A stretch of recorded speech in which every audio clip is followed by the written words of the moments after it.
औज़ुबिल्लाहिमिनश्शैतानिर्रजीम बिस्मिल्लाहिर्रहमानिर्रहीम। ग्रानो मासिलीनो अस्सलामु अलैकुम वरहमतुल्लाह। अल्लाह ताला दې وکړي چې روغ جوړ یاستئ. ګرانو محصلینو، راځو موږ او تاسو اوس د حسمي لارو افرازي دندې وایو. یعنې په حسمي لارو کې یا په ډایجسټیو سیستم کې په کومو برخو کې کوم افرازات کېږي او نسبتاً د دوی بیا کارونه څه شی دي، وظایف یې څه شی دي، په دې باندې خبرې کوو. په هضمي لارو کې دوه ډوله افرازات په عمومي ډول سره واقع کېږي چې یو انزایمي افرازات دي او بل مخاطي افرازات.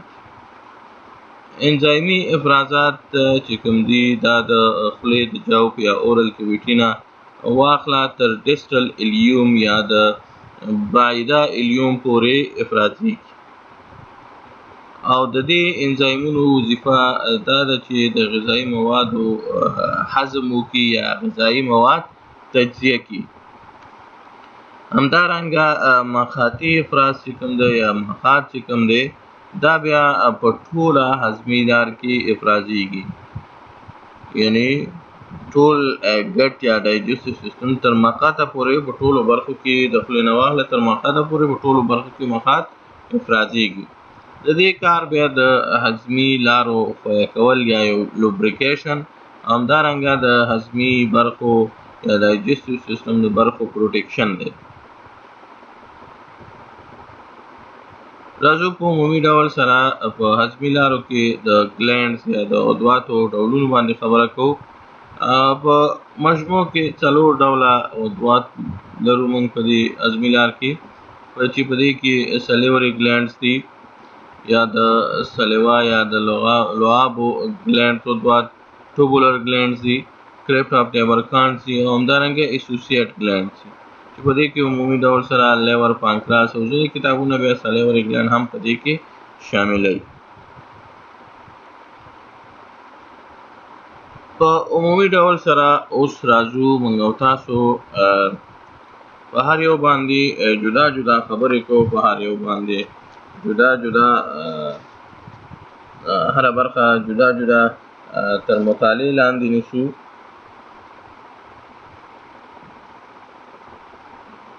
چې د دې د جملې نه اول موږ راځو اوس میوکس ګلینډ یا ګابلټ سیل چې دا د اناټومي له نظره هم دا کلاسیفیکیشن تقریبا صورت نیسي. میوکس ګلینډ یا ګابلټ سیلز چې کوم دي دې ته میوکس سیلز هم ویل کېږي. دغه برخه په عمومي ډول سره مخاط افرازوي. ټوبولر ګلینډ بیا په معده کې همدارنګه په ډیورینو کې موجود دي، د ګیسټریک جوس او اسید د افراز سبب کېږي. همدارنګه کرپټ آف لیبرکانټس دي. کرپټ آف لیبرکانټس پټماننده او یا کوچني جوړښتونه دي. دا هم په هضمي لارو کې شتون لري او ایکسټرا سیلولر فلویډ ته ورته مایع افرازوي. د بای کاربونیټ پوتاشیم اندازه پکې نسبتاً زیاته ده او د سوډیم او کلورین اندازه پکې کمه ده. نو همدارنګه موږ او تاسو همدارنګه کرپټ آف لیبرکانټس دي، مخکې مې یادونه وکړه. د دې نه علاوه اسوسییټ ګلینډ دي یا ملحقاتي عضوات دي. مثال لیور څخه بایل یا صفرا افرازېږي، د پانکراس څخه پانکراسي انزایمونه افرازېږي، همدارنګه د سلیوري ګلینډ څخه سلیوا افرازېږي. راځو د معدې معیې عضواتو تنبیه کوونکي عواملو ته یا stimuli for GIT glands. دغه لاندې چې موږ کومې خبرې کوو په دې سلاید کې دغه په ترتیب سره مثلا لوکل تنبؤات دي یا موضوعي تنبؤات دي، اټونامیک تنبؤات دي، همدارنګه هورموني تنبؤات. دا عمومي سټیمولای یا تنبیهګانې جوړوي چې عصبي سیستم افرازات صورت ونیسي. اول راځو لوکل سټیمولای یا موضوعي تنبؤات. ټیکټایل سټیمولیشن یا حسي سټیمولیشن، همدارنګه کیمیکل اریټیشن د کیمیاوي موادو په واسطه تخریش، او یا مثلا ډسټنشن د عصبي لارو د پراخه کېدل، او همدارنګه موټیلیټي اف ګټ پکې هم شامل دی. موټیلیټي اف ګټ د عصبي سیستم یا د عصبي کانال ټیوب حرکات دا په موضوعي تنبؤاتو کې شامل دي. یعنې که دغه تنبیهګانو نه هر یو تنبیه واقع شي افرازات زیاتېږي. بل اټونامیک تنبؤات، خودکاره تنبؤات. په خودکار عصبي سیستم کې موږ او تاسو دوه ډوله الیاف لرو چې یو سمپاتیک دی او بل پاراسمپاتیک دی. سمپاتیک کې هم ورباندې په عصبي سیستم کې تاثیر لري او پاراسمپاتیک هم. اول راځو په سمپاتیک باندې خبرې کوو او بیا په پاراسمپاتیک باندې خبرې کوو. سمپاتیک په عصبي سیستم په افرازاتو باندې دوه ډوله تاثیرات لري. یو دا چې کله ځان ته سټیمولیشن د دې واقع شي، یعنې کله سمپاتیک اعصاب یوازې تنبیه شي، نو په دغه وخت کې د عصبي سیستم افرازات په کم اندازې سره زیاتېږي. او که چېرته سمپاتیک اعصاب سټیمولیشن واقع شي خو د دې سره پاراسمپاتیک سټیمولیشن هم وي او یا نور هورموني سټیمولیشن وي، تنبیه وي، نو بیا دغه وخت کې چې کوم دی د عصبي سیستم سیکریشنونه چې کوم دي، افرازات چې کوم دي، دا بیا کمیږي. ولې؟ ځکه چې دغه وخت کې دا چې کوم دی دا د وازو کنسټرکشن سبب کېږي. د غدواتو ګلینډ چې کوم دي دا تنګېږي، او دغه ګلینډ یا غدوات چې کله تنګ شو نو دې ته بیا د وینې جریان خرابېږي، او چې د وینې جریان ورته خراب شو نو فعالیت یې بیا کمیږي. دویم ډول پاراسمپاتیک اعصاب دي. پاراسمپاتیک اعصاب چې کوم دي دا چې کله سټیمولی شي یا تنبیه شي نو دا بیا د جی آی ټي یا د هضمي سیستم سیکریشن زیاتوي. دریم چې کوم دی هغه هورموني تنبؤات دي یا هارمونل سټیمولیشن دی. هارمونل سټیمولیشن کې مثلا هورمون کې موږ تاسو ګیسټرین لرو، سی سی کې یا کولیسیسټوکاینین دي، همدارنګه سیکریټین دي. ګیسټرین دا بیا د افرازاتو د زیاتوالي سبب کېږي، خو د کومو اسیډک ګیسټریک جوس کوم چې د معدې اسیدي افرازات دي د دې د زیاتوالي سبب کېږي. همدارنګه کولیسیسټوکاینین چې کله افراز شي نو دا بیا د بایل یا د صفرا افراز زیاتوي. همدارنګه سیکریټین بیا چې کوم دی دا پانکریاټک سیکریشن د پانکراس افرازات بیا زیاتوي. راځو اوس موږ تاسو سیکریشن اف سلیوا باندې خبرې کوو. اوس د خولې نه شروع کوو، تر اوسه پورې دا خو عمومیاتو. اوس راځو د هرې برخې بیل بیل هغه اندازې وایو او د هرې برخې افرازات بیل بیل وایو. تاسو په دې شکل کې ګورئ چې دلته موږ څلور ډوله غدوات په اورل برخه کې لرو. نو یو پروټیډ ګلینډ دی، پروټیډ ګلینډ، سب منډیبولر ګلینډ، همدارنګه سب لینګول ګلینډ، دا سب لینګول، دا سب منډیبولر بخښنه غواړم، او همدارنګه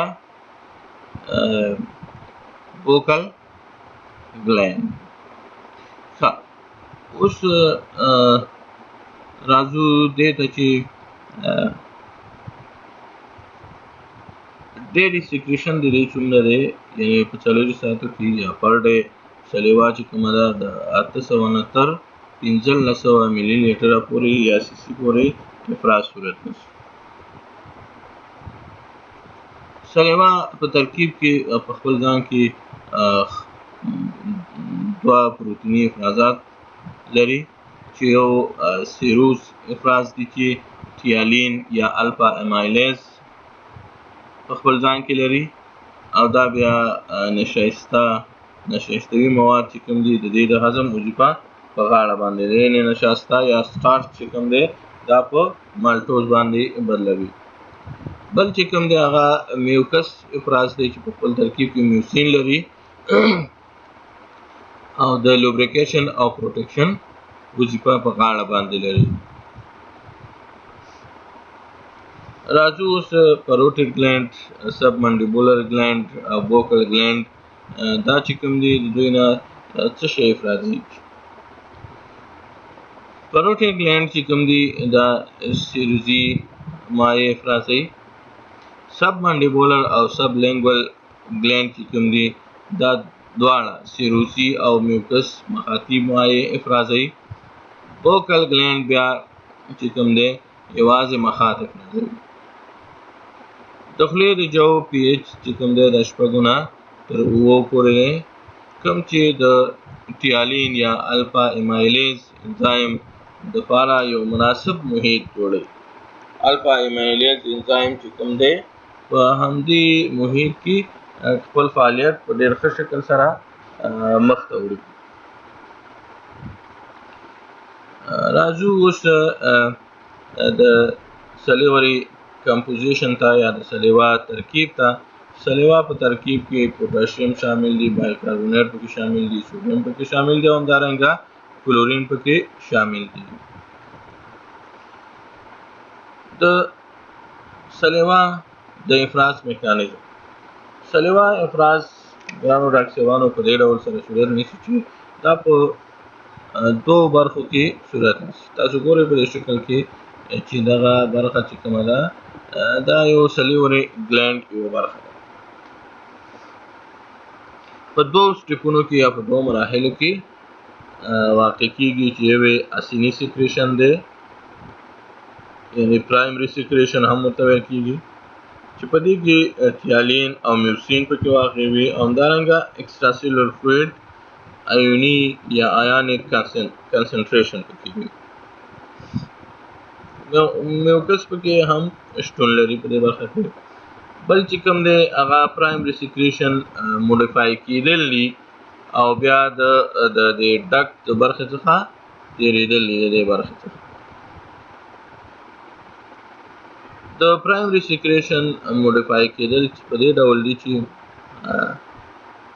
سوډیم چې کوم دی دا په فعال شکل سره بیرته ورڅخه جذبیږي. همدارنګه کلورین چې کوم دی دا په پسیو ډول سره ریابزارب کېږي د الکتریکل ګریډینټ له وجې. دریم پوټاشیم چې کوم دی دا په فعال شکل سره سیکریټ کېږي، د سوډیم سره تبادله کېږي او همدارنګه بایکاربونیټ چې کوم دی دا هم سیکریټ کېږي.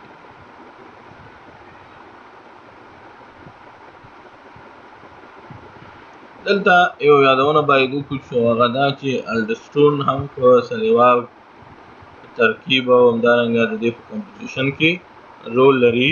که چېرته الډسټون افراز شي نو الډسټون چې کوم دی بیا د سوډیم او د کلورین دوباره جذب زیاتوي او همدارنګه د پوټاشیم سیکریشن چې کومه دی البته د پوټاشیم افراز چې کومه دی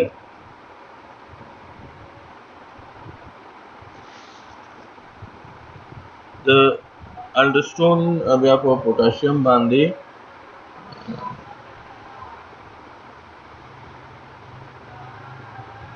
همدارنګه د پوټاشیم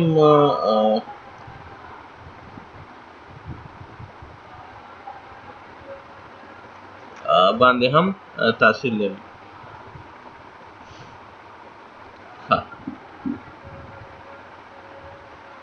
راځو د سلیوا فنکشن ته، د سلیوا وظایفو ته.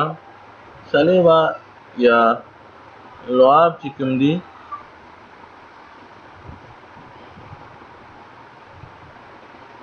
بخښنه غواړم په دې سلاید کې باید دغه خبره باید وکړم چې د پوټاشیم سیکریشن چې کومه دی دا زیاتوي او د سوډیم او د کلورین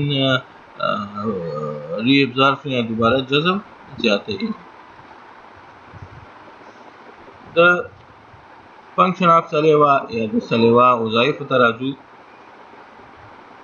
په اورل کیویټي کې یا د خولې په جواب کې د سلیوا افرازات تقریبا 0.5 ملي لیټر پر منټ، خو د خوب څخه په غیر ځینې کتابونه خصوصا بایوکیمستري یا بیوشیمي کتابونه لیکي چې د خوب په وخت کې کم افرازات صورت نیسي. د دې وظایفو ته راځو. اول راځو میکانیکل فنکشن ته یا میخانیکي وظیفه. میخانیکي وظیفه د دې دا ده چې د سلیوا په واسطه خوله لمده ساتل کېږي او همدارنګه په خبرو کې هم مدد کوي. د دې نه علاوه سلیوا چې کومه ده په ژوولو کې مدد کوي د غذایي موادو، همدارنګه د مخاطي غشا د زخمي کېدو څخه مخنیوی کوي.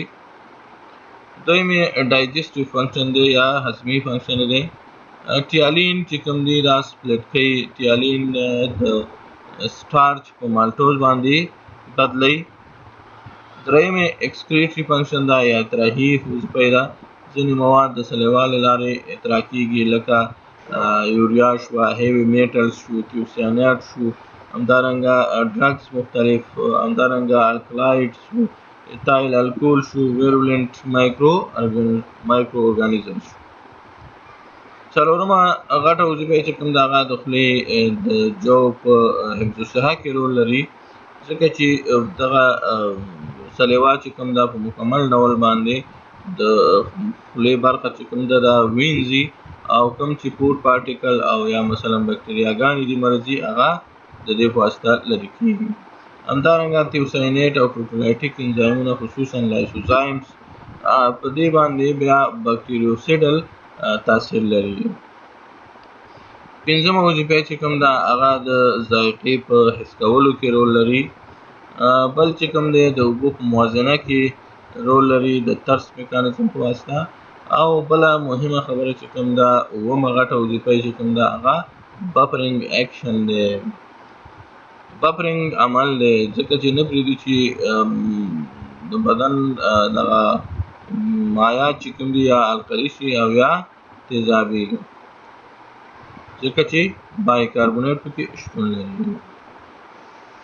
راځو د سلیوري ګلینډ د افرازاتو تنظیم ته. د سلیوري ګلینډز افرازاتو تنظیم ګرانو ډاکټرانو هغه په دې ډول دی چې کله چې ټیسټ یا ټیکټایل سټیمولیشن واقع شي نو د دې ځینه بیا د افرنت امپلس زی د فاشیل او همدارنګه د ګلوسوفرنجیل اعصابو په واسطه لوابیو هستو ته یا سلیوري نیوکلای ته، کوم چې د میډولا او د پانس ترمنځ واقع دي یا هغه برخه کې واقع دي چې کوم پانس او میډولا چې کوم دي کوم ځای کې جنکشن پیدا کړی دی.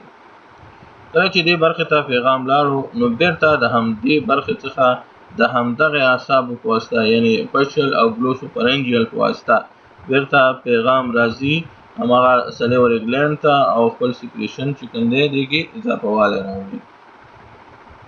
بله خبره دا ده چې سلیوري سیکریشن چې کوم دی یا سلیویشن چې کوم دی دا کېدای شي چې د ځینو نورو فکټورونو په واسطه هم یا تنبیه شي او یا انهبیټ شي یعنې نهي شي.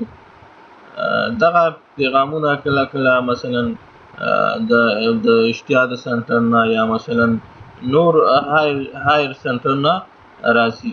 مثلا سلیویشن یا لغاب چې لغاب زیاتیږي کله کله مثلا یو څوک د یو خشي بوی احساس کی یا یو څوک څه شی خوري دی ورته وګوري حس کی، یا مثلا کمیږي مثلا یو څوک رف یا جسم خولې ته واچي، یا مثلا په اصطلاح یو څوک داسې یو بوی حس کړي چې بد بوی وي یا یو څه شی داسې وګوري چې نه یې خوښېږي، نو په دغه وخت کې سلیویشن یا د سلیوا افرازات چې کوم دی هغه کمیږي. سلیویشن چې کوم دی دا د ځینو نورو ریفلیکسونو په مقابل کې هم صورت نیسي، لکه مثلا کوم چې ځینې ریفلیکسونه چې خصوصا د معدې او د پورتنیو کولمو څخه منشأ اخیستې وي. د ترشو موادو په مقابل کې تقریبا په عمومي ډول سره د سلیوا افراز زیاتېږي او حتی 5 الی 8 ملي لیټر پر منټ ته رسېږي، یعنې د نورمال څخه 8 الی 10 ځله زیاتېږي. کله کله یو څوک د یو داسې غذا واخلي او بله کړي چې د زړه بدوالي سبب کېږي، چې دغه کار د معدې د هضمي سیستم د تشوشاتو په نتیجه کې منځته راځي.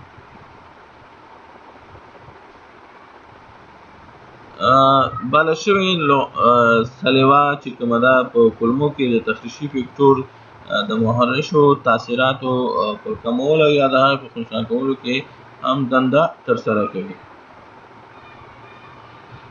سمپاتیک سټیمولیشن هم په کم اندازې سره د سلیوا افراز زیاتوي، مګر پاراسمپاتیک اعصاب بیا د تنبوي تاثیرات په نسبت ډېر کم وي. نو ګرانو محصلینو، الله دې وکړي چې یو څه اخذ مو کړی وي.